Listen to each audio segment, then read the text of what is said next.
What the hell? Can you hear me? Yeah. All right. It means so much to me and all of those of us who are all the... You should just wait for the light to go. Wait for the light.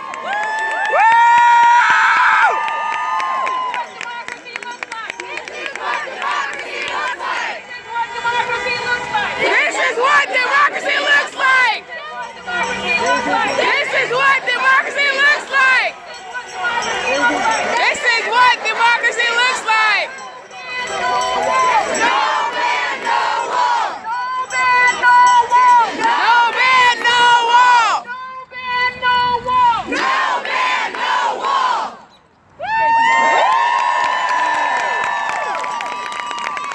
Thank you everyone for being here today. It means so much to me and those of us who are all of a sudden made to feel like intruders in our own home. I check the news every day and check out Donald Trump policies, and they make me feel repulsed and ostracized. But I see the hundreds and thousands of people in cities across the U.S. before their Capitol buildings, in airports just like you, who are standing in solidarity with those of us being targeted, and it restores my faith in basic human decency. You might not know it, but your presence here is therapeutic for those of us who are hurt. So thank you, and keep showing up.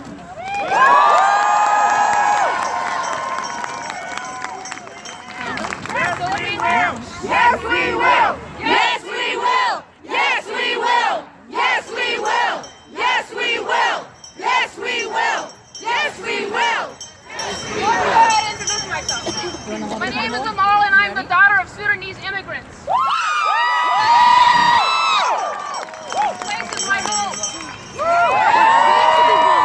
Sudan is one of the 7 Muslim majority countries Donald Trump has selected in his Muslim ban for the sake of national security. Let it be known that out of all the terror attacks since 9/11, including 9/11, none have been perpetrated by Sudanese, none have been perpetrated by Syrian, nor an Iraqi, or an Iranian, or a Yemeni, or a Libyan, or a Somali. So it really begs the question why these countries were selected. 28 years ago, before I was even born, my parents left Sudan because of the havoc that a dictator was causing. By the way, that man is still president today. They came here for the same reasons that a lot of immigrants and refugees do. For safety, for justice, for equality, for opportunity, for education, for the freedom to express themselves in the forms of their identity, for a better trajectory for themselves and for their kids. Who would have thought that I'd be standing here now, 28 years later, after my parents left Sudan, because of the mess that a different dictator is causing? A dictator who goes by the name of Donald Trump. In Donald Trump's America, there are a few things that none of us can afford to be short on, and that's compassion and empathy. So let's empathize together. Imagine, everybody close your eyes and imagine. Close your eyes. Imagine packing your life into a suitcase or two. What would you take? What would you leave behind?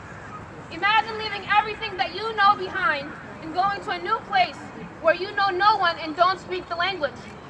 All of you students here, college graduates or professionals here today, imagine all the years and the tears and the grit that it took you to get your degree. Imagine going somewhere where your degree is worth zero. Imagine working at a meat or other factory job for $9 an hour or less. That $9 has to feed your family and here and back home. Just imagine. Imagine acclimating to a culture so different from your own.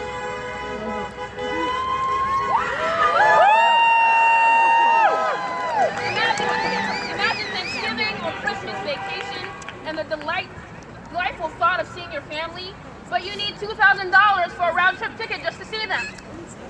This is just a simplified example, but imagine all these things and the stressors that refugees and immigrants go through. Now imagine the people you meet when you go to this new country. They can either welcome you or reject you. We can either welcome or reject those who present to us in the most fragile, most frightening time of their life. And history will remember us for that. Let's be on the right side of history.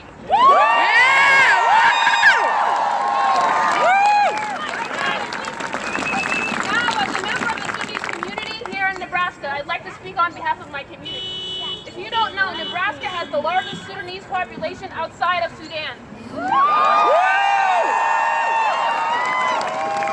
We're here, we're your neighbors, we're your co-workers. And if you don't know a Sudanese person, let me tell you about who they are. We are hard workers, working to support our families here and back home. We are loving family members and friends. Unlike President Trump, we are taxpayers. We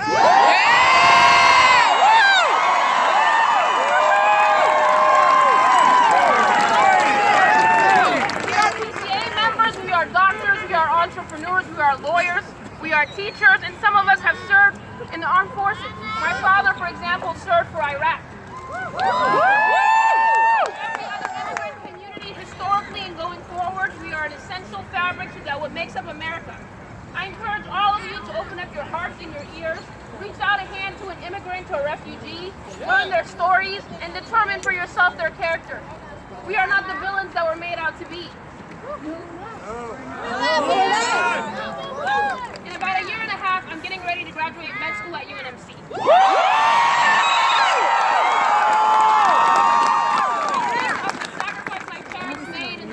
My family has gone through, as well as the opportunity that I was provided.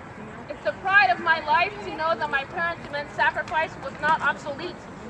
And I know many other immigrant families feel the same way about their children's accomplishments. It's the culmination of their dreams, and it's heartbreaking to know that we are taking that opportunity from so many families. We are better than this. America is better than this.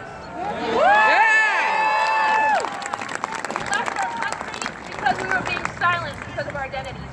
We have news for you, Mr. Trump. Not today, Satan, not today. Not today. Not today, Satan, not today. Not today, Satan, not today. Today, Satan, not today. Not today, Satan, not today. Not today, not ever. We won't be silenced here. We love this country. It is our home. We are an integral part of America, and we will speak up, we will mobilize, we will resist right along with every one of you who shows up to these rallies.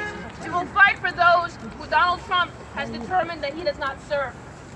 I'll leave you with one last thing, and we heard it earlier. It's a poem by Emma Lazarus that's on a plaque at the Statue of Liberty. Give me your tired, give me your poor, your huddled masses yearning to breathe free, the wretched refuse of your teeming shore. Send these, the homeless, the tempest tossed to me. I lift the lamp beside the golden door. That is the America we know. Thank you.